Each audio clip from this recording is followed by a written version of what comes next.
O nosso propósito é tornar o mundo um lugar mais seguro. E é essa missão que move nossos mais de 4.300 associados em cerca de 140 países. Olá, sejam muito bem-vindos, muito bem-vindas ao Elas na Proteção, o nosso podcast de mulheres na segurança do trabalho, trazidos aqui no canal da revista Proteção. Nós estamos aqui nos estúdios da Animaseg, eu sou Fabiana Raulino e estou com ela, com a sua camiseta extraordinária com mulheres, simbolizando todo o material que nos traz aqui hoje, Carolzinha. Olá, pessoal, bom dia. Me chamo Carolina Varela. Para mim, uma honra estar aqui do seu lado, né, Fabi? Essa bancada. E nós vamos ter aqui uma companhia incrível. Eu estou emocionada até agora, né, dessa prévia. Meu Deus, Carol. Hoje vai ser legal. Pessoal, de responsa, pensa naquela mulherona. Sabe? Primeiro que quando foi o Alexandre que falou, vamos chamar essa rainha, né, para integrar o quadro de convidadas do Elas na Proteção. Imaginem, nós estamos trazendo a Erin Brockovich brasileira, Eliane Brum, aquela outra majestade, já na revista Época trouxe como matéria, estampando para todo mundo a diferença que essa mulher fez. Muita luta, né? Luta e sempre com uma elegância, com o dom da palavra. Hoje a gente está trazendo uma das pessoas que mais nos inspiram, Carol e eu, a gente teve uma tremedeira, crise de tremedeira para trazê-la hoje.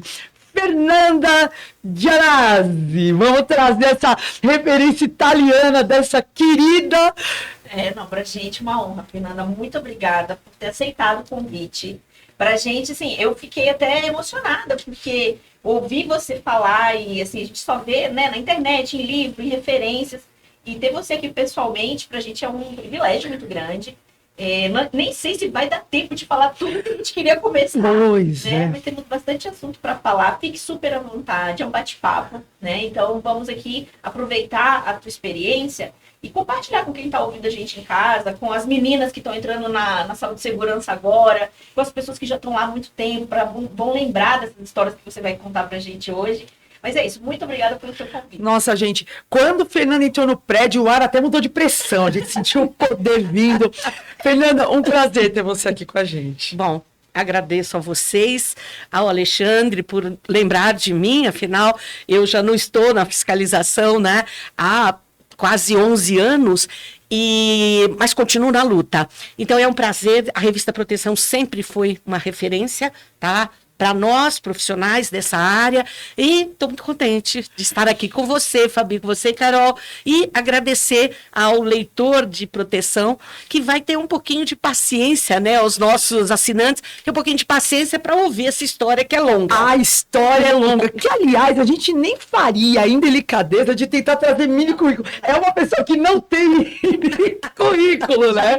Então, aqui aquele pergaminho, a gente solta assim, rola pelo ambiente. Por favor, fala um pouquinho, Fê. E assim, sem pressa, porque estamos aqui super tricotando da sua trajetória, que é maravilhosa, né? Bom, eu sou filha de imigrantes italianos, neta de imigrantes italianos, mas que vieram para o Rio Grande do Sul. Minha mãe era da fronteira, então, né, tem uma origem, uma história aí, né? E, bom, eu sou formada em engenharia civil, né? E depois, ao entrar no Ministério do Trabalho, né, no concurso de 83, eu me especializei em engenharia de segurança do trabalho. Eu vinha da área de pesquisa, não é? Eu me estagiei e nos primeiros anos fiquei no Instituto de Pesquisas Tecnológicas aqui da USP, na cidade universitária. Então eu ficava num laboratório fazendo pesquisa de materiais de construção e tal, achava que seria o meu futuro. Quando veio o concurso, o edital do concurso de 83, meu pai, funcionário público, minha mãe, funcionária pública. Filha, era uma época difícil, porque no IPT nós estávamos sob comando do governador Paulo Maluf, que desviava verbas para outras coisas. Nossa. Era Paulo e Petro. Então, eu era toda hora desviada, tinha que fazer pesquisa de poço de petróleo, cimentação de poço de petróleo. Então, imagine. Bom, e papai pai disse, não, faça o concurso. Eu estudei, não sabia nem que tinha curso preparatório, estudei por minha conta e fui aprovada. No dia de tomar posse, uma das coisas que me preocupa muito, sempre com esses concursos, fui tomar posse em 83 e me disseram, porque eu fiz um concurso para engenheira, chegou lá, ele diz, olha, vamos fazer sua carteira de fiscal. Eu tomei um maior susto. Ah, não, fiscal, não quero ser fiscal. Deus me livre, fiscal. O mais legal, a Fernanda é a prima que a família fala, aquela que é a prima concursada. O orgulho aí, Fernanda já da década de 80 vem trazendo. Não, aí eu vou contar um fato curioso e engraçado. Quando eu estava na porta lá do local para fazer na Liberdade, onde era o concurso, eu me lembro que alguém perguntou pro Jabanta, que era o motorista do ministério que estava lá, tinha levado as provas, sei lá, e pergunta, quantas vagas são? Ele falou lá o número, eu não me lembro, então pode tirar uma porque ela chegou. Que responsabilidade é essa, né? Colegas. Da passarela, engenheiros, né? Que eu não conhecia todo mundo, mas colegas meus que, inclusive, tinham avisado meu pai, lá em Ribeirão Preto, avisaram meu pai que ia ter o tal concurso. Bom, fui aprovada, fiquei muito assustada no começo e passei algumas situações assim. Como mulher, né? Imagine, uma engenheira, nós éramos poucas, tanto na faculdade de engenharia, quando eu entrei... Imagina, no IPT. Quando eu entrei na USP, em 76, olha a minha idade, vai calculando, como dizia minha avó, calcula aí. Em 76, minha avó era uma anarquista maravilhosa. Em 76, quando eu me dou conta, eu chego lá no campus, meu pai chorava, porque eram 180 engenheiros para todas as modalidades, nós éramos 6 meninas e 174 homens. Então, era difícil. E no Ministério do Trabalho, em 83, não foi diferente, Mas tudo bem, superamos e foi uma carreira, como eu digo, eu acho que eu aprendi muito e em casa eles diziam, olha, se não fosse dentro do Ministério do Trabalho, talvez você tivesse enterrada num laboratório até hoje, com pesquisas, PhD e tal, mas não com essa vitalidade, um trabalho que eu considero, assim, vitorioso, sem lógico ainda, muitas dificuldades, mas vitorioso, um trabalho que a gente construiu uma nova forma de atuação. Eu acho que eu sempre busquei, como aquariana, inovar, E o colega Mário Bonciani, quando eu entrei, ele já era mais antigo, e ele disse o seguinte, estamos em plena abertura política, Porque quando nós entramos era o fim da ditadura. O nosso andar um prédio icônico da Martins Fontes, que eu chorei o dia que saíram daqui, que para mim esse prédio, ele tem toda uma história, eu até falei com o atual superintendente, precisam trazer o Ministério do Trabalho para a sua origem, o seu local. Energia é tudo. E o nono andar, quando a gente tomou posse, bom, primeiro, não se fazia um exame admissional, não se fazia um psicotécnico, não tinha nada, você já era assim, toma carteira de trabalho e vai para a rua. E outra coisa, nós saímos no início com os mais velhos para nos treinarem. Infelizmente, eu não tive muita sorte, eu peguei alguns que, sabe, não foram bons professores, nem vamos entrar nesse aspecto, eles até morreram. E para os trabalhadores até foi um alívio, porque realmente a fiscalização que eles nos diziam que deveríamos fazer, olha, se tiver alguma coisa, não olha para o outro lado. Coisas desse tipo, ou, olha, você vai desempregar muita gente, olha a responsabilidade. Você está brigando com menores no trabalho, aí as mães vão ficar aqui acampadas. Como é que você faz seu trabalho com uma frase dessa, né? Nossa, eu ficava assustada, eu dizia, meu Deus, eu quero voltar para o IPT, no meu laboratório, sabe? Mas, enfim, fomos superando pouco a pouco, tal. Então, o Mário diz assim, o nosso andar era, uma parte eram, então, os novos, que não foram muito bem recebidos, pelos antigos, que achavam que a gente, sabe, poderia atrapalhar um pouco lá. E, do outro lado, era a ANSI, a Agência Nacional do Serviço de Inteligência, tinha um coronel, Nossa. Que toda hora chamava a gente para prestar esclarecimentos, e ele dizia assim, doutora, tem uma ficha enorme sua aqui. Era assim a conversa com o tal do coronel. E as duas secretárias, que nós brincávamos, as duas rolinhas do coronel, que posteriormente, com o fim do SNI, foram para a BIM, que nós não sabíamos nem o que era essa BIM. E elas um dia retornaram ao Ministério, já nessa condição de tecnologia, como era não sei o que da informação, o cargo delas, tá? Que na verdade eram o que? Arapongas, espiãs, tá? E Que fantástico, Fernando. umas histórias tremendas. E com a intensidade de Fernanda, né? Só Fernanda sendo Fernanda. E eu sei que, então, o Mário diz assim, olha, com a abertura, nós temos de pensar diferente. Esse negócio de processos que eram despejados no protocolo, que não tinha, sabe? Eram brigas, por exemplo, o sindicato brigava com uma empresa e ia lá denunciava, tá? Ou era adicional de insalubridade, insalubridade, insalubridade. E eu me lembro já do Clemente, tá? Que eu gosto muito, um grande amigo, Carlos Aparício Clemente, dos metalúrgicos do Osasco, já dizendo isso, né? Que o adicional de insalubridade era vender a saúde em parcelas, tal. E aquilo me chamava atenção e me incomodava esse tipo de demanda. Então o Mário disse, vamos fazer um projeto de atuação preventiva, vamos lá, como Ramazzini disse, prevenir, tá? É melhor que remediar. Dr. Ramazzini, que eu faço parte da Academia Italiana, do Colégio Ramazzini, que foi a primeira mulher da América Latina e a primeira brasileira. Bom, paizão. E aí ele disse, vamos fazer indústria química fina, tal. E eu não sei, eu falei, isso aí não me mobiliza, tal. Na época, eu estava prestando alguns serviços até lá para o pessoal da Protim, para o Mauro Dafre e tal, e eu me incomodei com uma história de um trabalhador antigo da fábrica, e que ele dizia assim, veja, nós sempre trabalhamos com amianto, que a gente conhece, então trazendo outro material, na época o Kevlar e tal, eu não confio, porque esse aqui eu sei que faz mal, mas eu conheço, o outro eu não conheço.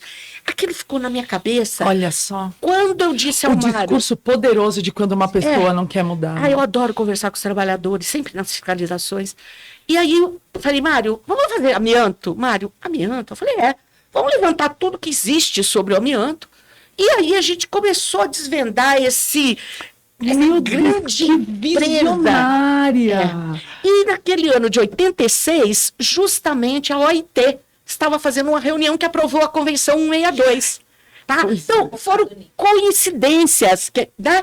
Eu lá em 84, 85, falando de fazer amianto, buscando informações na Fundacentro, na época a Secretaria de Estado da Saúde, que também tinha um convênio de fiscalização, e vamos juntar esse povo.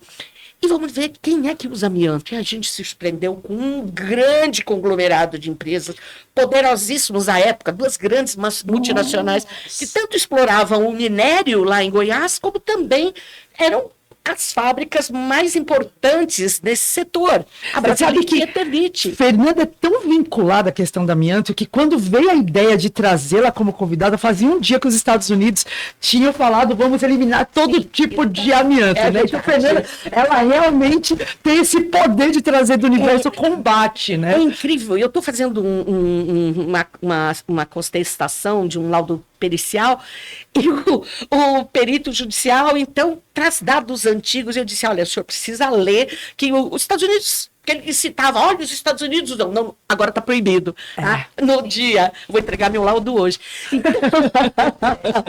Então, assim, coincidências na vida da gente, boas e também ruins. Depois eu vou contar uma para vocês aqui, que é incrível. Aproveitar uma fala sua, que você falou que você estava na engenharia, né? E tinham 6 meninas. Sim. E o resto tudo homem, né? E a gente estava comentando anteriormente, a gente já conversou bastante sobre isso, eu e a Fabi, da presença da mulher hoje no mercado, né? A gente está falando, vamos colocar a mulher, aí você vai ver as mulheres estão tudo na RH, na contabilidade, né? Malemar na saúde e segurança.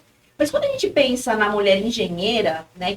Que hoje estaria ocupando ali cargos, se dentro da empresa, cargos executivos, e dentro de um concurso público como você fez, já galgando ali a sua aposentadoria, com bastante referência como você fez, estabilidade é fundamental para fazer um trabalho dessa natureza. Sem estabilidade, você não consegue fazer nada. Você não sobrevive. Não sobrevive. Então, assim, quando a gente para e pensa da importância de uma menina decidir fazer um curso que é bem diferente daquilo que se espera de uma menina. Sim. E a gente não está falando de uma menina de 2010. A gente está falando de uma menina de que ano que fez? Eu entrei com 17 anos na faculdade em 1976. O que você falaria para as meninas? Porque a gente eu estou puxando esse assunto um pouco para trás, porque a gente tem gente hoje, né, que está aí buscando se qualificar, buscando aprender, querendo ver, puxa, o que será que eu vou fazer? Eu vou para esse lado, eu vou para esse. você é uma referência como mulher dentro da saúde e segurança, mas é uma referência como mulher dentro, né? Que abriu portas, né? Na verdade, essa duplinha, o Bonciane e ela, são pessoas que fizeram perguntas antes de todo mundo fazer as perguntas. Antes de todo mundo. Né? Você tem um problema antes de ele. O Mário, aquela época, depois a gente acabou se separando. Mas, aquela época, ele realmente, dentro do ministério, ele era inovador, tá? Porque, imagina, ele desbravou ali numa época em que a fiscalização era simplesmente cartorial, era aquela coisa de ficar no escritório, nunca colocar o pé no chão da fábrica. O Mário foi, inclusive, com ele, eu aprendi a fazer negociação, as chamadas mesas redondas, porque o Mário realmente, ele era muito hábil nessa conversa, assim, era muito engraçado, porque ele trocava os nomes das pessoas. Era muito engraçado. Tinha um senhor que chamava sobrenome carteiro, ele chamava o cara de mensageiro. Era muito engraçado. Ou mesmo o Antônio Hermílio de Moraes, nós fizemos grandes enfrentamentos ali na fábrica. Tá? Meu marido, droga aqui. Era muito engraçado. E ele dizia assim, o Hermínio. Eu disse, que Hermínio? Era o Hermílio de Moraes. Então, assim, são boas lembranças, tá? E aí, falando, né, foi difícil no começo, eu me lembro, assim, de empregos que eu estava procurando logo que estava formada, que aí eu vi a importância, primeiro, da diferença salarial. As mulheres ganhavam muito menos, e no serviço público, pelo menos isso, a gente não tinha essa diferenciação. Perfeito. Segundo, que eles diziam assim, eu não posso te mandar para a obra. Nossa, a peãozada vai te atacar. Imagina, com 20 e poucos anos. Você não vai sobreviver ali. E olha, sempre fui muito respeitada pelos trabalhadores, sabe? Eu me impunha. Tem uma sindicalista da General Motors que ela conta isso para todo mundo. Eu fiz uma assembleia sem microfone lá em São José dos Campos, que aquela multidão interditei a General Motors, né? Imagine. E não tinha como. Eu estava de saia, enfim, de salto alto e tal, porque era assim que eu ia fiscalizar. Até para provocar aqueles que diziam que eu não seria respeitada por isso. E aí, não era roupa, era questão de postura, mesma coisa da corrupção, tá? É postura, não é uma questão das pessoas não chegam e vão oferecendo nada para você. Nunca ninguém me ofereceu nada, porque sabiam que tem um código, tem uma negociação, não é assim, sabe? Quando uma leitura. Claro. E aí eu fiz essa assembleia, tinha um tambor, tá? Vazio lá, eu falei, eu vou subir no tambor. Agora, seguinte, vocês não fiquem olhando para as minhas pernas, eu vou subir no tambor.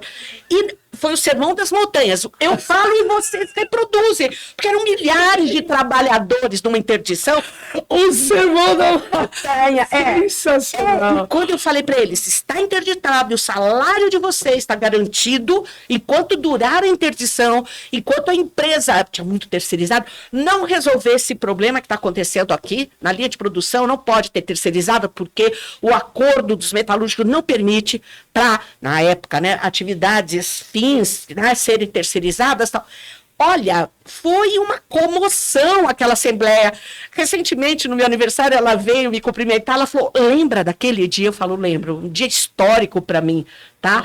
Então, são coisas boas dessa lembrança. Então, começamos a fazer o trabalho do amianto, e a coisa, nós começamos a questão tripartite, a discussão tripartite, o GIA foi criado nessa época, ninguém no Ministério do Trabalho falava em tripartidarismo ou tripartismo, e nós começamos a juntar os sindicatos, as entidades. Vamos fazer o trabalho do Grupo Interinstitucional do Asbesto, tá? Só. Coisa que não existia, esse tipo de projeto. Para quem, é lógico, né? Não conhecer a Fernanda é uma raridade, mas para quem não conhece, a gente está de frente com a pessoa mais importante, mais emblemática na luta contra o amianto, contra a asbestose, fundadora de associações. E é uma pessoa que está trazendo, não tem como, né? A bandeira contra o amianto, ainda mais essa substância química que está em telha, está em caixa d'água. Não chamam ela de Erin Brockovich do Brasil à toa. Enquanto Erin Brockovich estava lá com o cromo hexavalente, tá a Fernanda aqui com amianto, né? Mas claro, evidentemente que o amianto acabou sendo a minha marca, tanto que às vezes fala, a Fernanda do amianto. Eu não vou incluir no meu nome. Mas não foi só isso. houve outras. Inclusive, eu fundei a Associação dos Trabalhadores do Setor Nuclear, tá? Durante a Rio 92, eu estava lá com o grupo de vítimas, tá? Do mundo todo, de Chernobyl, tá? Estavam lá as vítimas das bombas atômicas. Nós temos uma associação aqui no Brasil das vítimas da bomba atômica, que, por sinal, o seu líder completou 100 anos agora, o senhor Morita, tá? Eu ajudei a fundar, então, a ANTIPEN, que é a Associação Nacional dos Trabalhadores em Produção de Energia Nuclear, com os quais eu me reúno todos os meses, tá? Construção civil. Construção civil, na época, o que nós tínhamos, tá? Uma situação, eu fiscalizei, houve até um vídeo que a gente fez, vídeo obra, foi premiado em Portugal esse vídeo, que das fiscalizações que eu fiz, no ABC principalmente, com os sindicatos mais atuantes, São Caetano, São Bernardo, etc., as condições de vida dos trabalhadores eram muito ruins. Só que o momento no Ministério do Trabalho não permitia, imagina, hoje se discute, se muda toda hora a NR, na época, você estava com legislação de 78 e não mudava nada. E, então, o meu professor na Poli, ele disse, você não quer no Cobracon, que era o CB2 dentro da BNT, criar um grupo para discutir isso? E eu trouxe várias pessoas, tá? E criamos, então, a norma das áreas de vivência em canteiros de obras, que depois foi incorporada na NR18. Eu fui presidente desse GT, tá? Então, assim, às vezes fica assim aquele estigma, mas ela só mexeu com amianto. Não, não é verdade, tá? Eu fechei a empresa aqui de produção de materiais radioativos aqui no Brooklyn, no Clemon, uma estatal, a INB, Indústrias Nucleares do Brasil. Visitei e fiscalizei todas as unidades de produção nuclear no Brasil, tanto militares como civis, para usos, vamos dizer, mais medicinais, para usos mais socialmente úteis e outros não tão úteis, como a questão aí de armamentos, tá? E trabalhei também para criar dentro da NR3 normas que facilitassem. Na época o doutor Argeu era o nosso delegado e ele concordou comigo, e infelizmente também isso foi revogado, mas eram portarias que permitiam que a gente interditasse ou embargasse e depois submetesse o laudo à superintendência para ratificar ou não. Nossa, é uma desburocratização Total. essencial. Isso né? foi revogado, infelizmente. Então eu consegui, tanto para as empresas que trabalhavam com sílica, eram duas portarias, eram três, uma de sílica, uma de amianto e a outra de equipamentos. Então, eu chegava com o laudo, tanto que foi isso que aconteceu na General Motors. Eu interditava a empresa, depois levava o laudo para a superintendência. Hoje não se faz mais isso. O que demora muito, porque até você fazer o seu laudo, tá? Até levar... às vezes você não encontra... Conseguir fazer isso acontecer é muita luta, é muita briga, né? Foi a comissão das pessoas que nos odeiam.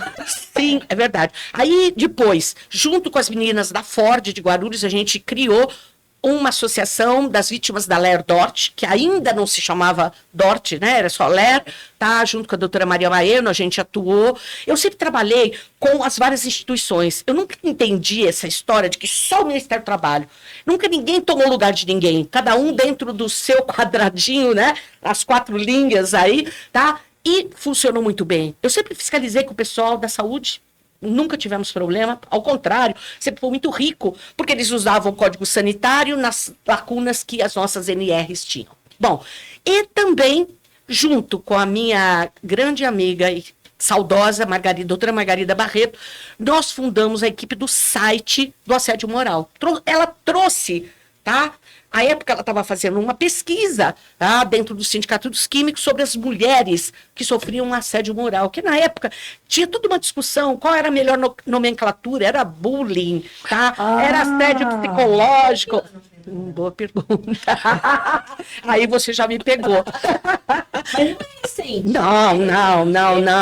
Isso é um tema que ela tá à frente do tempo dela sempre. Ela tá- Sim, O que deixa muito difícil na época se traduzir para as pessoas. Olha a importância que é você escolher a palavra. Imagina. Que você é a primeira pessoa que está colocando isso. eu fui a primeira a como oficial. denunciar um chefe meu por assédio moral dentro do Ministério do Trabalho. E tanto que isso saiu em revistas, foi publicado, etc. E aí eu enfrentei o que é uma mulher numa delegacia de polícia, tá? Aqui no centro, né? Essa delegacia aqui, que vamos dizer, seria uma delegacia mais amigável. Cheguei lá, o delegado, nós não estamos aqui para resolver problema de briga com o chefe. Começou assim, tá? E eu dizia, eu fiz um trabalho com os metroviários sobre o assédio institucional, que era uma empresa só do sindicato. Então, são várias lutas, tá?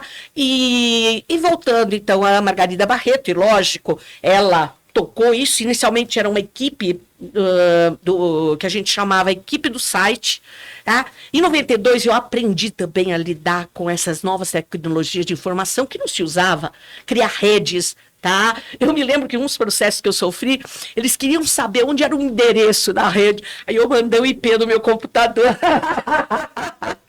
Sabe, essas coisas, né, malucas, a senhora informe onde está essa rede Banasbestos que a senhora disse que encabeça, é uma rede virtual, enfim, o cara não entendeu nada. Bom, aí eu mandei o IP do computador.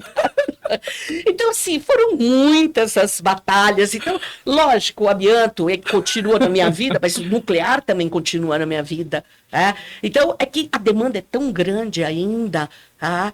E o assédio moral, agora com a partida da Margarida, há 2 anos, deixa aí um vazio muito grande, embora tenhamos aí aqueles que, vamos dizer, ela foi a precursora disso.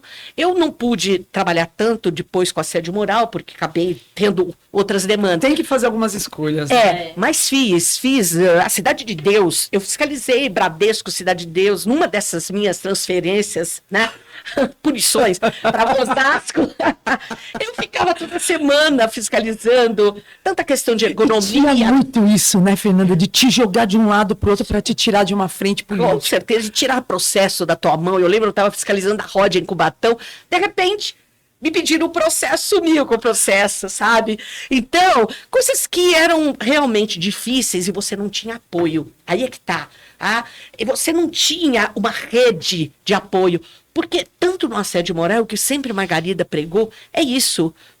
Você não pode se sentir isolado. Nós temos hoje a Luciana Baruch, que é uma grande referência no Ministério do Trabalho, do assédio moral. Você tem que criar redes de solidariedade. Porque senão dá a impressão que é uma coisa isolada, que não é algo que vem de cima para baixo. Eu sempre disse isso ao sindicato. Cuidado, vocês estão demonizando um chefe, mas de repente esse chefe está sendo assediado por outro, e faz parte de uma... assediador, né? Então são várias as frentes de trabalho e eu falo a verdade, eu sinto muita saudade, tá, do trabalho. E a minha aposentadoria, depois de 30 anos, lógico, tinha um cansaço, mas era um momento político, tantos, né, que a turma mais nova que estava chegando não entendia o que a gente tinha passado para chegar àquele ponto. Totalmente, tem um legado, né? Não, e isso de falar de desacelerar, fala isso para Fernanda? Não, é algo que a minha filha diz, mãe, não para, senão eu não aguento. Na época da Covid, ela dizia, mamãe, você já reformou a casa inteira, não tem mais. Eu ficava olhando, agora eu vou fazer aqui? Começa a automatizar, né? Aí vai lá, quem criou Smart Homes, né? Eu me lembro a Eliane Brum, à noite, me ligando, 2 ou 3 horas da manhã, e dizia assim, o que você está fazendo acordada? Eu com Covid. Eu disse, eu não tô com medo de morrer, tá? Eu já pintei a casa inteira, já fiz tudo, tal, e eu tô assistindo The Crown aqui, aquela série que não acabava nunca. Nossa, não acaba nunca.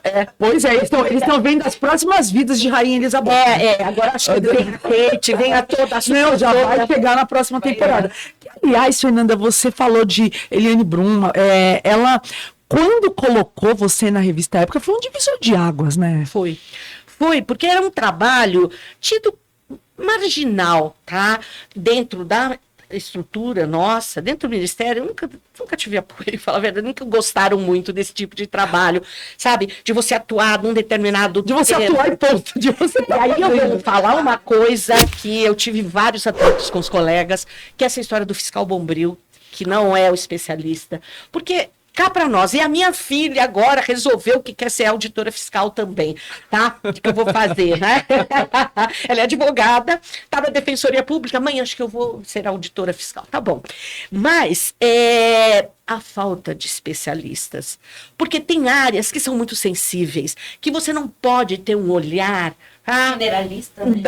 Então, essa minha briga não é uma coisa de elitismo, tá? Mas eu dizia, eu acho que cada...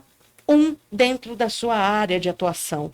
E faz falta, porque, por exemplo, na engenharia, na construção civil, tem muitos detalhes, tá? É um elevador, é um mecanismo Totalmente. que, mesmo para médicos que eram colegas nossos, às vezes nós íamos em dupla, que era também punido na nossa produção, porque quando você trabalhava em dupla, a tua produção era reduzida. Tá? Na hora de você aferir a produção. Então, tem uma série de coisas.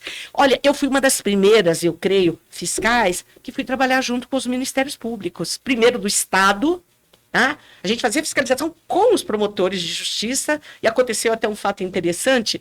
Numa dessas empresas, era uma empresa que ali em Sapopemba, na região da Avenida Sapopemba, uma empresa que só contratava menores de idade, daquelas famílias que geralmente eram famílias totalmente desestruturadas, sim, e que as mães viam ali a forma de sustento. Em geral, eram prostitutas, era uma situação dramática do ponto de vista social. E houve uma denúncia, então, na época do padre Júlio Lancelotti, de que havia ali naquela fábrica situações gravíssimas, crianças ficando surdas, perdendo dedos, porque eles trabalhavam em equipamentos e máquinas, faziam caixas de madeira para produtos de exportação. Então, eram grandes empresas, queriam exportar uma geladeira. Ia no navio, dentro de caixas de madeira. E as crianças que faziam isso. Vocês imaginam? Coisa tremenda. Bom, eu cheguei lá e fui com um promotor, na época da infância e juventude, um amor, um promotor maravilhoso. Eu não me lembro se tinha sindicato, mas tinha movimento social. Eu sempre adorei trabalhar com movimentos sociais juntos, associações, enfim, representantes de consumidores e tudo. Que não era uma prática dentro do Ministério. O Ministério, sabe, fica agora nesse tripartismo e você às vezes se lida com sindicatos pelegos, tá? Que estão mais do lado do patrão do que dos trabalhadores. Mas, enfim, eu interditei a fábrica. Foi um rolo. O dono da fábrica era um corintiano, nada contra o corintiano, embora eu seja palmeirense. E esse senhor me diz assim, a senhora tem de falar com... Ele ligou, à época, acho que era presidente do Corinthians, era um deputado famoso, Vadilu. A senhora vai falar com o Vadilu. Eu falei, peraí, ele é preposto da empresa? Eu não vou falar com ele, não tenho que falar com o deputado sobre um caso desses. Bom, fiz a interdição, de repente, o tal Vadilu, o tal deputado, ele faz uma denúncia ao Ministério do Trabalho sobre a minha atuação e ao Ministério Público, ao doutor Edson Milaré, contra o promotor. Olha isso. O doutor Edson falou, cancela isso, aqui vai. Só que na época era o ministro Magri. Lembram das falas do ministro Magri? Ele também é um ser humano, né? E tinha uma outra dele também, que era incrível. Não era inatingível, era um termo assim que depois eu até adotei, porque era tão incrível, tão absurdo. Imexível. Imexível. Bom, conclusão, o Magri me manda para Osasco. É a primeira vez que eu sou transferência barra punição, barra... É aquela que é pra cima, né? O Jornal da Tarde... Cair pra cima. Cair pra cima. O Jornal da Tarde estava fazendo uma denúncia sobre o Vadilu. Primeiro porque a viúva do Herzog dizia, ele foi responsável pela morte do Vlado. E tinha um problema lá, uma história de corrupção na Assembleia Legislativa que ele estava sendo acusado. Não teve dúvida. O Jornal da Tarde, sabendo que eu tinha sido transferida por causa dele, disse, você topa fazer uma matéria? Eu falei, topo, lógico. A gente trabalhava com imprensa também, tá? Eu, por exemplo, ali do lado, tinha notícias, não era notícias, era o Diário Popular. Eu era super conhecida. Eu tinha fotos lá, tanto que eu falava, gente, essa foto que vocês estão pondo no jornal hoje tá muito velha, trata de botar uma mais nova. Eu tinha o Peixe, que era fotógrafo fantástico. E, quer dizer, a gente tinha uma relação, tudo que acontecia, o jornal ali, o Diário Popular estava direto dentro do Ministério. Todo mundo fala que se a gente não posta, não aconteceu. O pessoal tá falando de rede social hoje. Sempre foi assim. Sempre você precisou escrever sua história, registrar sua história. Sim. Ela tá falando, eu tô ouvindo o seu relato. A sua atuação não é unitária, sozinha, lobo solitário. Não, é nunca foi. Uma atuação conjunta. E se ela não registra, isso se perde. Olha o problema. A história. Tá, e a minha memória vai se perdendo com o tempo, tá? Hoje, assim, o que eu vou falar? Não tenho o que falar. Aí, de repente, tá vindo um turbilhão. Conclusão, tá? O Jornal da Tarde, então, falou, era um sábado, olha, você pode vir aqui na Folha de São Paulo, porque a gente precisa tirar fotografia, foi a mesma coisa que aconteceu na época, precisa vir aqui para tirar fotografia, amor.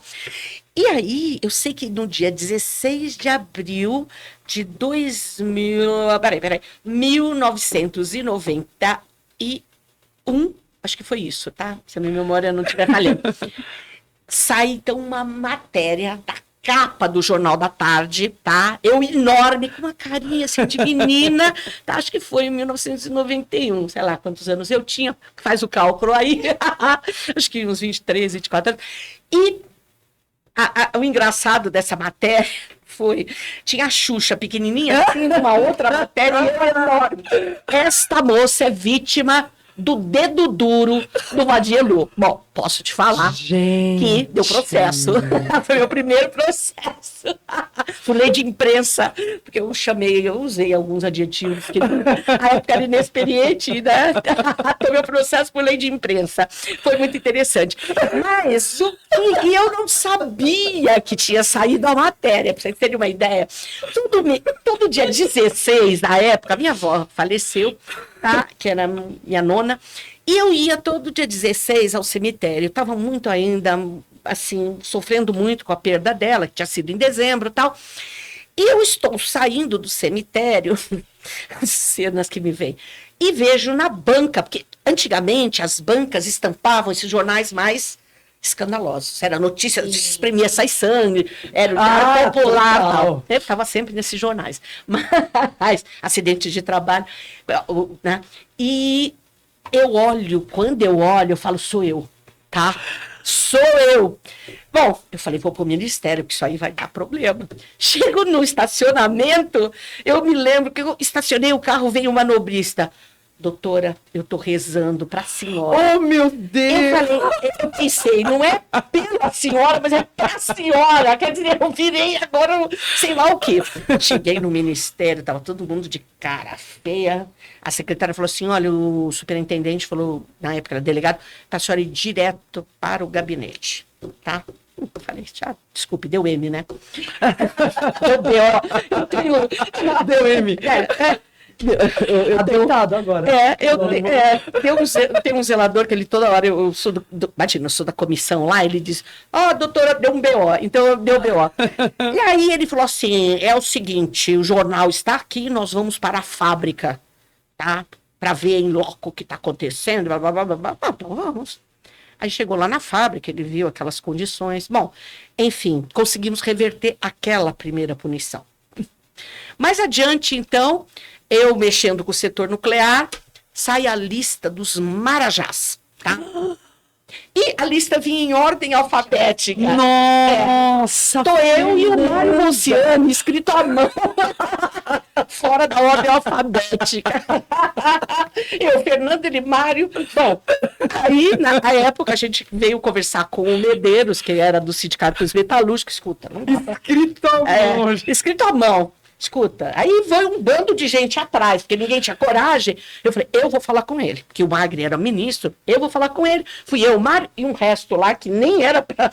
Bom, enfim, que nem precisava ter saído da lista, mas aproveitaram e ele passou a mão no telefone e disse, escuta, o Magri, bom, essa foi a primeira punição, tá bom? Resolvido isso, voltei, tá? O meu ponto voltou para São Paulo. Só que aí... o pessoal de Osasco, que estava comemorando a minha transferência, Tá, os sindicatos tinham posto faixa na cidade, bem-vinda, porque eles viviam reclamando que não tinha fiscal lá, como não tem até hoje. Nossa. E quando eles souberam que eu não quis ficar, saiu uma matéria, até a Gianazzi não quer vir para Osasco. Tá? Foi um horror, ficaram com cara feia comigo, tá? Porque eu dizia, gente, não é que eu não quero ir trabalhar com vocês, mas eu estou sendo punida, eu não posso aceitar essa punição. Da cultura do cancelamento. Pois é.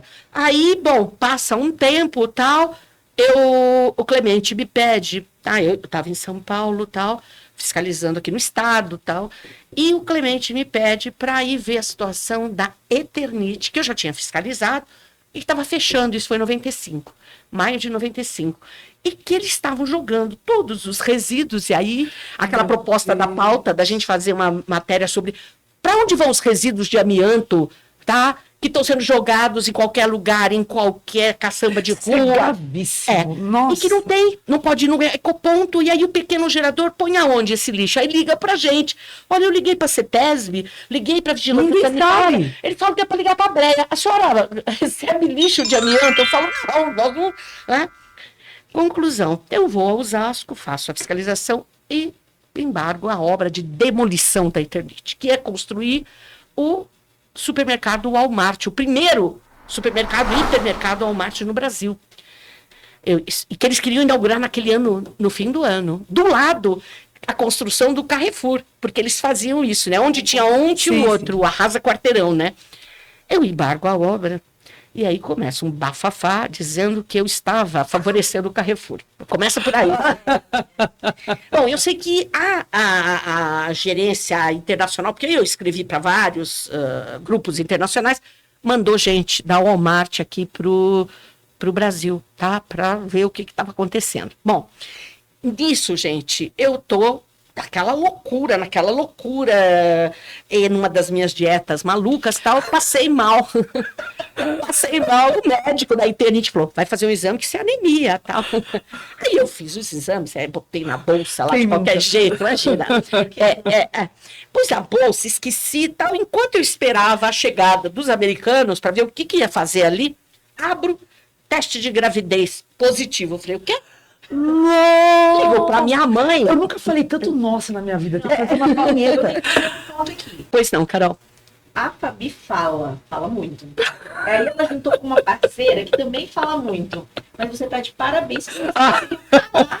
As duas, desculpe. Silêncio, ouvindo suas histórias. Tô maravilhada. Nossa. Mas, E essa potência de Fernanda, ela vai falando, quando a gente vê, assim, esquece. Um tema importante, a maternidade, A maternidade. no meio desse filme. Que eu sempre disse, inclusive está gravado, num evento feminista dos metalúrgicos, das metalúrgicas, que eu disse, olha, eu tenho 37 anos, eu optei em não ser mãe, porque eu estou me dedicando à minha carreira, tá? E acho que as mulheres têm de ter o direito, tá? A não optar pela maternidade, é uma opção, tá? Querer ou não querer. Bom, aí eu pego o teste e ligo dentro da Eternit para minha mãe. Mãe, na época não tinha celular. Mãe, é o seguinte, eu fiz um monte de exames e apareceu aqui positivo para gravidez. A minha mãe dizia, faz outra vez que isso deu errado. Errado. Não estava errado nada, tá? Então eu conto isso, que é a história da minha filha, que à época eu adorava, eu queria colocar um nome latino nela, porque imagina, eu era casada com também descendente de italianos e tal. E eu pensei no nome tipo Eternitas, tá? De eternidade. Ela fala, mãe, eu me chamar de Teleternite. E aí virou Helena, porque Helena é um nome grego e representa a lua, representa tudo. Tava dentro da Eternity. O Eternitas, de eternidade. Bom, e que eles usam isso, né, internacionalmente, que era uma telha que durava uma eternidade. E ela fala, mãe, não fica contando essa história e vou me chamar de Eternite. Enfim, eu sei que aí vem a segunda punição. De repente, eu sou transferida novamente para Osasco. Com uma gravidez de alto risco, eu quase com 38 anos. E a doutora Luciola disse, olha, venha, você vai ser muito bem recebida aqui. Eu, como mulher, entendo o que você está passando. olha, você não me criando problemas aqui. Você pode ficar aqui e tal. Eu fiquei 5 anos. E foi o melhor prêmio que eu recebi. Eu tenho o maior orgulho de ter sido transferida para Osasco. Porque lá, além de eu ter criado a primeira associação de vítimas do amianto, eu atendia os ex-empregados da Eternit no plantão. Eu ficava à noite, a doutora Lucila permitiu lá um salão que era do seguro-desemprego, foi juntando gente, juntando, a ponto de depois não caber mais. Tá? Criamos essa discussão. Eu envolvi a prefeitura de Osasco à época. Então, Osasco foi um dos primeiros municípios a banir o amianto. Fizemos um congresso internacional em 2000. Vieram representantes de 34 países. Depois de 4 anos, os japoneses que vieram quiseram fazer algo semelhante. Ô, Fernanda, que aliás, se você puder para a câmera mostrar essa obra incrível que você trouxe aqui hoje também. Essa é uma das publicações que a gente fez, tá? Para orientar as famílias e as vítimas sobre os seus direitos, porque eles têm muita dificuldade. Olha, o que eu faço? Eu trabalhei numa empresa com amianto, eu estou sentindo alguma coisa, tá? Algo estranho. Então, parte-se do princípio, tá? Primeiro, explicando o que é o amianto, os riscos que estão associados, e depois todo o percurso, a trajetória, a via crucis, até que ele com um diagnóstico, se é uma doença maligna, se não é maligna, o que ele pode fazer, o apoio que ele pode ter, tanto dos órgãos de saúde, aqui como... nesse QR Code eles conseguem ver também? Também, tá aqui.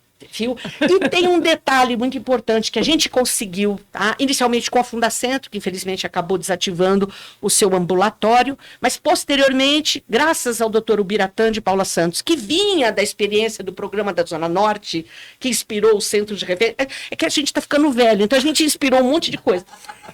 O Bira, né, que é nosso grande amigo, como foi a Margarida, ele me chamou há alguns anos atrás e disse, olha, eu estou vindo para o INCOR e vou criar um ambulatório de doenças ocupacionais, respiratórias ocupacionais, cessação de tabagismo. Você não quer encaminhar o pessoal exposto ao amianto?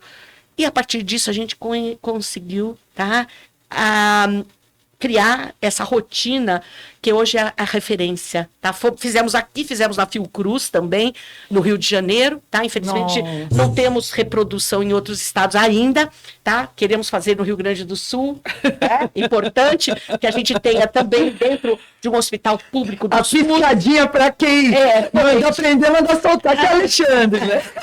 E a partir quando a gente tiver alguma coisa feita, a gente já sabe quem que vai. E a partir disso, as minhas multas, as minhas denúncias, que as multas no Ministério eram um rolo, não sei se resolveram esse problema do setor de multas, que não eram cobradas, tinha uma isenção aí de 50%, enfim.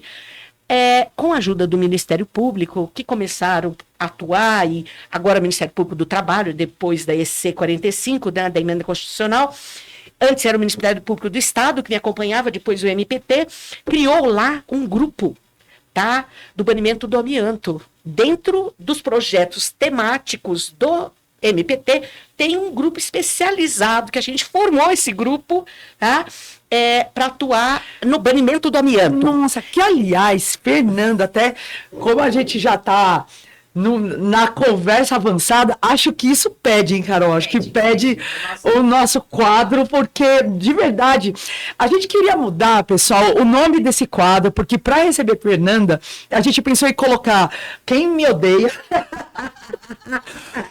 Perrengues da Auditora, né? Quem que eu enfrentei para, mas acho que dá pra gente deixar na mão dessa rainha para ela selecionar, né, Carol?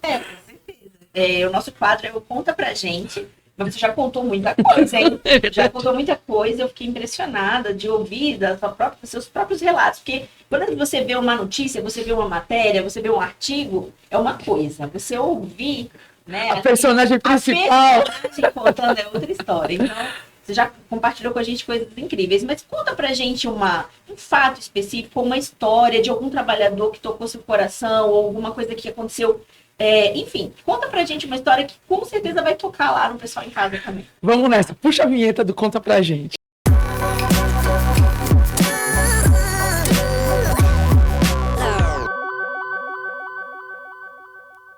Então, o primeiro presidente da Associação Brasileira dos Expostos ao Amianto já estava muito dispineico, porque a doença estava já uma asbestose, já estava grave. E o prédio do Ministério, em Osasco, no centro, hoje não é mais lá, tinha uma escadaria e eu ficava no último plano. Me deixaram lá para não criar muita confusão. E, porque eu sempre tinha muita gente, todo mundo ia no meu plantão e tal. E eu me lembro subindo a escada com ele, eu com quase 9 meses de gravidez, e ele disse assim para mim: olha, você carrega a vida dentro de você, eu carrego a morte. Isso me toca até hoje, tá? E a minha filha repete isso, porque ela acompanha, imagina, no primeiro mês eu já estava... Né? Já estava com ela nas assembleias das vítimas. Eu me lembro, me ligaram, eu estava indo para a maternidade, esse é o outro fato também, um sindicalista tinha acontecido da indústria da bebida, tal, e ele me liga, e eu tô indo para a maternidade, tá? Meio... Eu queria adiar o máximo que eu pudesse, porque eu tinha um monte de coisa para fazer ainda, e o médico falou: de hoje não passa, é hoje, tá? E o que aconteceu? Eu no carro, tá? Indo para a maternidade, ele diz: olha, aconteceu um acidente aqui na Antártica, você precisa vir para cá urgente. Eu disse: olha, eu não posso, tá? Eu tô indo para o hospital. Não, depois você vai. Eu disse: não, eu não posso, eu tô indo para a maternidade. Aí ele disse assim: ué, e desde quando gravidez é doença? Tá? Eu disse: não, é que a minha filha ou nasce hoje ou não nasce, tá? Então, coisas que assim Puxa aconteceram, vida. Tá? Fatos pitorescos e trágicos, tá? Sábado mesmo, eu estava em São Caetano do Sul, no Sindicato da Construção Civil, atendendo um trabalhador que está com mesotelioma, que é o câncer do amianto, e ele me contou a história dele. Eu estou gravando todos esses depoimentos, porque é uma doença que tem um prognóstico ruim. E a gente não pode perder a história das pessoas. O pessoal reduz os seres humanos a dados, a números, mas nem tudo que conta pode ser contado, e nem tudo que é contado as famílias, eu estou fazendo uma metodologia, eu estou trabalhando com uma pesquisadora francesa, que ela é da Sorbonne, e que nós trabalhamos trajetórias, tá?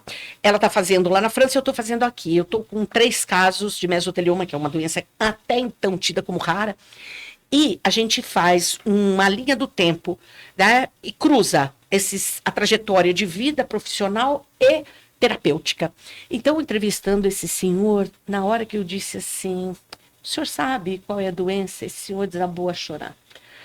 E eu perguntei para ele: senhor Egídio, eu disse, se o senhor soubesse a época, ele criou uma família linda, tem 2 filhos formados, com tanto sacrifício. Eu disse: se eu soubesse a época que o amianto fazia mal, o senhor teria trabalhado na empresa? Ele disse: jamais. Se eu soubesse que eu iria ter uma doença no futuro, agora que eu poderia estar aproveitando com meus netos e tudo, eu jamais teria trabalhado. Nunca me disseram que o amianto fazia mal. Então, isso me toca, sabe? É um misto de sensações, sabe? É revolta, não digo pena, dó, porque não mas é uma situação, sabe? Eu sei que mesmo ele tendo entrado na justiça, ele não vai viver para ver o final disso. Eu perguntei: o que o senhor pensa do futuro? E ele diz assim: eu não penso hoje mais em futuro, eu vivo o dia a dia. Eu disse: e quando o senhor receber essa indenização? Ele disse: ficará para os meus filhos, é o meu legado. Então, eu lido com isso no dia a dia, tá? Eu tenho histórias de viúvas, coisas assim, tremendas que eu já passei. Eu acompanho elas no IML para fazer autópsia quando não tem diagnóstico. E tem uma história muito engraçada e ao mesmo trágica. Eu sei que eu estou falando demais. Houve um acidente na Nitroquímica, em São Miguel Paulista, né? E ela teve uma explosão. Tinha aqui agora imprensa, tudo na porta, dizendo... E era um feriado, uma ponte do 15 de novembro que pegava de quinta, enfim. E nisso eu me lembro que me ligaram do sindicato, inclusive a doutora Margarida Barreto, que era assessora médica deles, e diz assim: olha, um engenheiro, Rodolfo Vilela, que é da saúde pública, diz assim: olha, você precisa, alguém de vocês precisa ir lá, porque eram terceirizados e há mortes e feridos, tal. Tinha tido uma explosão, porque ali é uma fábrica de nitrocelulose. Eu disse: eu vou. E pedi aos colegas, na época o Rui Magrini, o Danilo, né? Danilo especialista em benzeno, Rui Caldeira, vamos para lá. Chegamos lá, a empresa tinha uma briga antiga que dizia que os sindicatos não podiam acompanhar a fiscalização. Eu fui uma das primeiras a introduzir com a Convenção 148, 147 ou 148, não me lembro, que os sindicatos poderiam acompanhar as fiscalizações. Enfrentamos vários. E a Nitroquímica foi uma que entrou com um assessor dela, que era o chefão lá da Fiesp, para que os sindicatos não entrassem. Então nós chegamos na porta. Vamos entrar com o sindicato. Não, não entra. Vamos para a delegacia de polícia. Nossa! Tá? Vamos pedir apoio policial, isso 15 de novembro. Bom, e aí isso saindo uma fumaça, um enxofre, e as televisões todas, e meu pai ouvindo aquele, minha filha tá lá. E aí o que aconteceu? Quando nós chegamos na delegacia, a gente não sabia dessas relações promíscuas entre os poderes, né? Pedimos ao delegado proteção policial, ele disse, voltam para lá, a gente vai mandar uma viatura. Tá bom. A viatura chega, entra na empresa, fecha a porta para proteger a empresa, tá? Os policiais. O que nós vamos fazer? Aí o colega... Mas olha que coisa, né? Não foi por isso que eu te chamei. Não. E aí, olha que mundo louco. Aí o Rodolfo, tá, que era o engenheiro do sindicato, Vilela, ele disse, olha, eu vou ligar para o Suplicy. Não me lembro qual era o cargo, se ele era senador à época e tal. Eu sei que o Suplicy chega lá com o cara da OIT, que estava almoçando com ele. Olha as coincidências. Nossa. E aí ele negociou, entramos, fizemos a fiscalização, interditamos a nitroquímica. Bom, passa 2, 3 dias, um outro acidente. O trabalhador que estava reparando todo aquele estrago que foi feito, cai do telhado e morre. E aí, vamos nós de novo lá para a nitroquímica. Estávamos virando pessoas não gratas. Eu já tinha fiscalizado a nitroquímica por causa de Lerdort, das mulheres conicaleiras que faziam, tá? Enfiavam o fio de rayon nos cones. Isso é uma outra história. Bom, então eu já não era muito querida lá dentro da empresa. Quando nós chegamos, tal, eu vi que ainda tinha alguns objetos. Um capacete, tá? Era um capacete... Qual era o outro? Eu disse, esse trabalhador, quando... foi pro IML de São Miguel, tá? Cadê o... Ele estava com cinto. Sim, estava com cinto de segurança. Eu quero ver o cinto. Foi junto com o corpo no IML. Tá bom. Eu sei que eu aprendi o capacete, levei para a Fundacentro, que por sinal não passou em teste nenhum, era um capacete de péssima qualidade, de material reciclado, e a proteção conhece muito bem os maus fabricantes desses equipamentos, eram caixas de plástico reciclado. Eu fiz um trabalho também contra EPIs grandes, tá, denunciando os péssimos equipamentos. E aí... Aliás, estamos nos estúdios da Animaseg, então é isso mesmo. Eu fiz várias apreensões, mandava para teste, acompanhava os testes, levava a imprensa. Neste caso, então, eu disse, como que nós vamos fazer? Bom, eu sei que deu um problema lá com a polícia técnica, que disse que eu adentrei a área lá, enfim, as provas, mas eu aprendi os equipamentos. Eu lembro que capacete, tinha mais um outro equipamento que ele estava usando. Bom, cadê o cinto? Foi para o ML, eu disse para o sindicato e para os colegas. Isso a gente fez as interdições, já era tarde da noite e tal. 2h da manhã nós vamos bater no IML de São Miguel Paulista, numa sexta-feira. Imagina que a região, Zona Leste... então, isso já tinha passado o feriado, porque já era na próxima semana. Na Zona Leste, que é, assim, fim de semana, é cruel em termos de violência e tal, chegando no IML. Essa cena, então, é inesquecível. Chegou lá, tem um cachorro latindo e um homem, né, bêbado, tomando conta lá. Eu digo, aí o sindicato, você tem certeza que você vai entrar? Eu nunca tinha entrado no IML. Não, eu vou entrar, tá? Porque eu quero ver o tal do cinto de segurança, se tá no corpo ou não tá. E aí o bêbado diz assim, que estava tomando conta do IML. Eu falei, olha, eu tô procurando um senhor que chegou hoje à tarde aqui. A senhora entra aí e procura. Pode pegar, né? Tipo assim, eu entro, todos com os pés de fora, mas um lençol, nunca tinha visto uma cena tão horrorosa, uma etiqueta no pé e tal, os corpos já escuros e tal. Eu começo a levantar. Cadê? Eu não conhecia a vítima, mas eu queria o cinto. Descubro o cinto no trabalhador, tá? E tiro o cinto do... Os 3 homens que estavam comigo não toparam fazer isso. Olha que isso vai dar problema. Não, eu vou levar e me responsabilizo. Catei o cinto. Levei para a Fundacentro e chamei a Globo para fazer teste. cinto quebrou. Quer dizer, na verdade, o trabalhador estava com o cinto inteiro, tá? Que não estava preso em lugar nenhum. Quer dizer, não foi não foi o rompimento do cinto. Ele caiu, enfim, não tinha onde ancorar. Só que tinha um detalhe, mesmo que... Aí foi a grande questão. Mesmo que ele tivesse com aquele cinto preso em algum lugar que não estava, tá? Ele teria problema. Ele teria, o cinto rompeu no teste da Fundacentro em frente às câmeras. Bom, você imagina o fuá que deu essa história. Bom, essa é uma história. E vou terminar com uma outra história. Ela já botou mais 5. Eu tinha um contador Geiger muito precário, que era um equipamento que não sei quem é que comprou lá no Ministério, mas ele tinha uma coisa, ele tinha um alarme.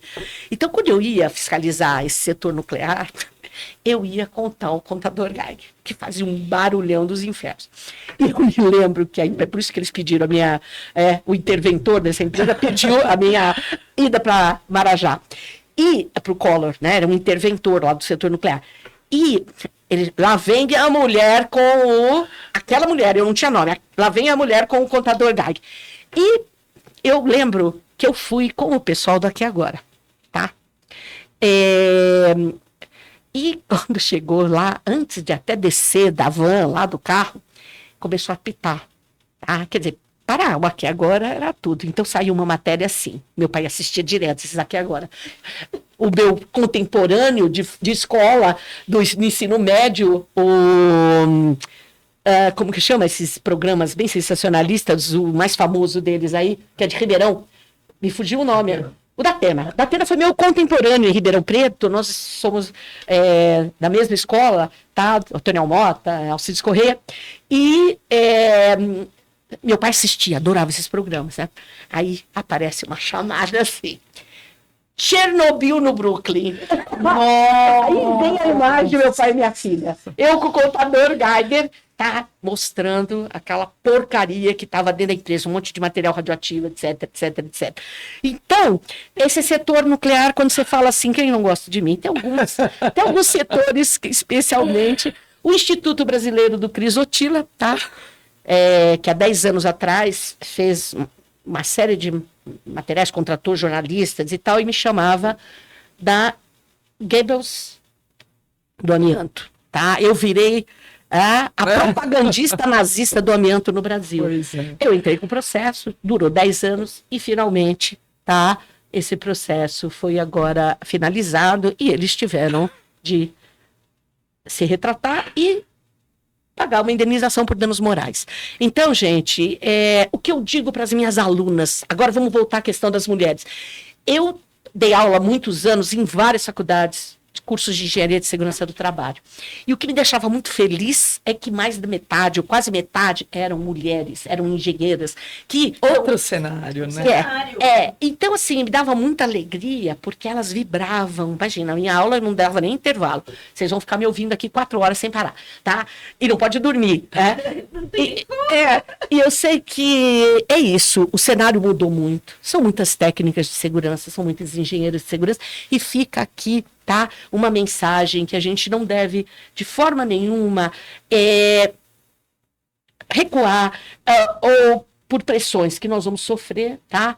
Olha, gente, eu já fui disputada no palitinho por colegas do Ministério do Trabalho, logo que eu entrei, que para mim foi uma violência tremenda, que naquele momento eu ainda não tinha passado por uma situação tão absurda e que não foram os peões de obra, foram os colegas engenheiros e médicos que fizeram isso, e um deles acabou me contando. Então, quem iria dormir comigo primeiro, tá? Porque estava recém-contratada, como eu digo, 40 quilos menos, então, aquela época, assim, talvez não fosse só capa da época.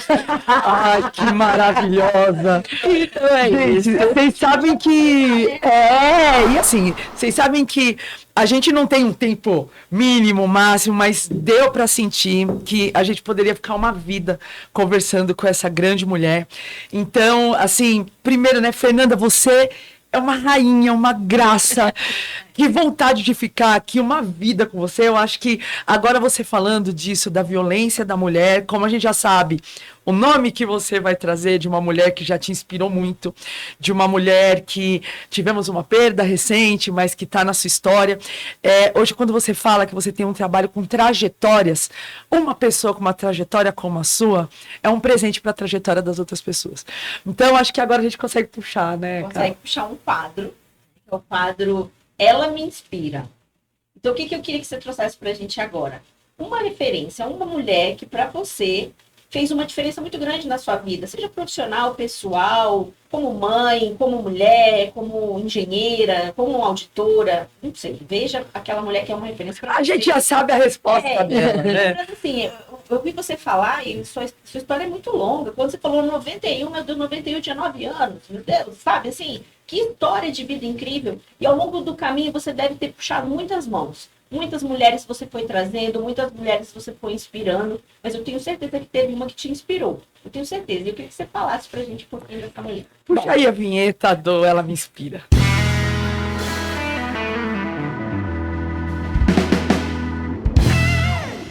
Bom, pessoalmente, a minha nona Helena, que era uma mulher além do seu tempo. Imagine uma mulher que veio para o Brasil, tá? Recém-casada, muito jovem, foi para o Rio Grande do Sul, não falava o português e chegou aqui, ela sempre contava isso com muito orgulho, né? Duas coisas que ela me contava, que ela, ao fim da Primeira Guerra Mundial, na cidadezinha dela, tocaram sinos, o armistício, e ela disse que todos saíram. Minha avó foi a rainha da festa da uva da cidade dela, onde ela conheceu o meu nono. Bom, esta mulher chega no Brasil, ela aprende a dirigir, ela aprende o português, lutou junto com meu avô, era uma mulher à frente do seu tempo, cortou o cabelo, ela dizia la garçone, que era um cabelo curto que na época não se usava. Enfim, essa minha avó, a minha nona Helena, me inspirou, tá?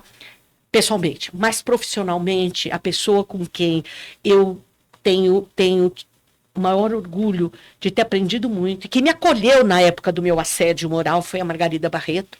Eu a conheci num momento trágico da vida dela, quando ela perdeu a filha, única filha, tá, que era brilhante e que estava fazendo uma matéria para a Folhetim sobre as crianças que surfavam nos trens de subúrbio e foi atropelada pelo trem.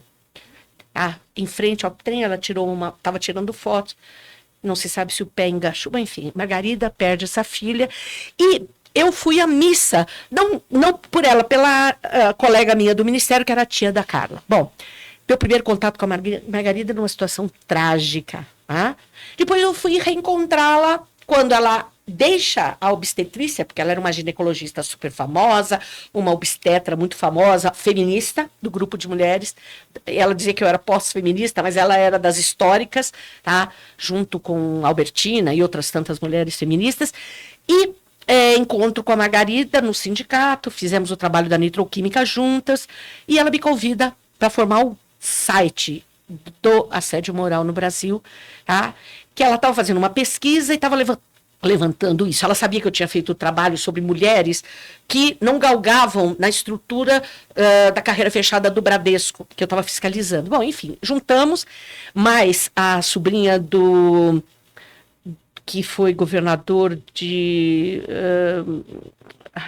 Pernambuco, o famoso Arraes, Miguel Arraes, a sobrinha dele, que conheci, que tinha também chegado do exílio da França. Enfim, formamos um grupo, o Dr. Jefferson, tá, que é um pneumologista, que é meu colega, que está no INCOR e me ajuda muito até hoje, tá, e começamos então a estruturar o site, porque eu tinha experiência do site da Breia, que eu fazia. Aprendi lá na Rio 92 com a turma que estava mexendo com o que seriam, vamos dizer, os primórdios da internet. E formamos esse grupo. Eu tô, inclusive, né, quando você entra lá no assediomoral.org e tal, tô eu lá, a minha carinha, junto com a Maria Benigna, Reis, com Margarida, Jefferson, etc. Formamos a equipe do site. E, lógico, ela foi adiante. Depois veio o professor Eloane, que também é uma sumidade, tenho grande respeito. Então, a Margarida, quando me avisou que teve um diagnóstico de câncer. Eu estive com ela praticamente até o fim, tá? E foi muito sofrido para todas nós, a perda dela. Eu sinto muito. Eu acho que... E agora foi inaugurada a Casa Margarida Barreto, dentro do Sindicato dos Químicos de São Paulo. Eu não pude estar lá porque eu estava em outro compromisso, mas é para acolhimento das mulheres que sofrem a violência, porque a Margarida, ela foi evoluindo esse conceito do assédio moral e transformando isso em chega de humilhação. É uma violência moral no trabalho. Então, ela foi, ao longo desse período, incorporando, tá, outros conceitos. Eu acho que a Margarida é uma referência, inclusive, internacional, muito respeitada, com muito trabalho publicado. E uma amiga, uma pessoa com quem eu podia confidenciar. E depois ela voltou, por pedido de todas nós, voltou a também atuar no consultório dela, atendia a gente 1h da manhã, 2h, não cobrava, era uma pessoa de uma generosidade e o carinho e o respeito, sabe? A prática do ouvir, eu acho que isso é muito lindo, que eu preciso aprender também um pouco mais, que é ouvir as pessoas, ela foi captando todo esse sofrimento nessa escuta que ela fazia. E para contar também um episódio para vocês, gente, é tanta história que vocês estão me fazendo relembrar. Um dia eu estou no meu plantão no ministério, tá? E era já fim de tarde e tal, chega um rapaz, tá? Diz assim: a senhora vai me atender? Eu falei: do que se trata? Eu sou engenheiro da Sabesp, estava há 1 ano, praticamente, menos de 1 ano para me aposentar, fui mandada embora. Agora é o seguinte, se a senhora não me atender, eu saio daqui e me jogo no primeiro viaduto. Eu falei: pode sentar aqui. Fiquei com ele até 10h30, 11h da noite. E ele me contou, ele saía todos os dias de casa, no horário de trabalho, porque ele não tinha coragem de contar para a família que ele tinha sido demitido. Essa é uma história que me toca, era um engenheiro. Uma outra história que me toca também foi o caso da Ródia, lá em Cubatão, que eu atuei, e que depois ela foi interditada, e houve um acordo feito com o Ministério Público, e todos os trabalhadores passaram a ter garantia de emprego e salário. Eu cheguei a fazer muitos laudos para eles, e aí depois o Ministério do Trabalho cortou minhas asas e disse que nós não podíamos fazer laudo. Como não podia? Para ajudar o trabalhador, mas enfim. E esses trabalhadores me contavam o seguinte, olha que triste, como eles tinham garantia de emprego e salário, era uma conquista, afinal eles estavam contaminados, não podiam ficar na fábrica. A fábrica era um sítio todo contaminado. E ele diz o seguinte, que 2 crianças conversando, eles moravam lá em Cubatão, 2 crianças conversando, aí um diz assim, esse que o pai trabalhava na Rod, hoje eu vou jogar bola com meu pai. Aí o outro disse assim, meu pai não pode, meu pai trabalha. Tá? Até isso, quer dizer, o trabalhador vitimado ainda tem um estigma como vagabundo, encosto. A Associação das Vítimas do Amianto trouxe dignidade, porque eles têm um monte de obrigações, como diz a mulher de um deles. Doutora, meu marido aqui antes ficava me apurrinhando dentro de casa, mas sabe, eu mandava ele no mercado, mandava fazer um monte de coisa para ele sair, agora eu não consigo falar com ele, preciso marcar na agenda, porque ele está sempre acompanhando a senhora em algum lugar e ocupado. Então, essa coisa de transformar, sabe, essa vítima que estava lá, era um peso para a família, e de repente ele está dando entrevista, eles escrevem boletins na internet, agora para o 28 de abril, tá? O presidente da associação disse, olha, fica tranquila, eu sei que você vai entrar de férias, mas eu já fiz o boletim, tá? Isso para mim, sabe, o grupo de WhatsApp, eu dou umas broncas, eu digo, não me põe esse negócio de bom dia e boa tarde, hein? Mas eles escrevem, eles me mandam notícias, sabe? Eles acompanham os doentes, os falecimentos, criam redes de solidariedade. É um protagonismo que eles passam a reconquistar, né? Sim. E é um protagonismo que você também eu ajudei, eu facilitei a eles essa, sabe, um trabalhador que não tinha voz, tá? E, de repente, eles são convidados a falarem no parlamento, no STF. A gente participou de audiências em que eles tiveram voz. Foi muito legal. Isso é demais. É muito importante isso. Eu fico muito feliz de conseguir ajudá-los, tá, a galgar essa esse respeito, tanto que o nosso presidente, o senhor Eliezer, é considerado assim, e ele é uma grande liderança, como eu digo,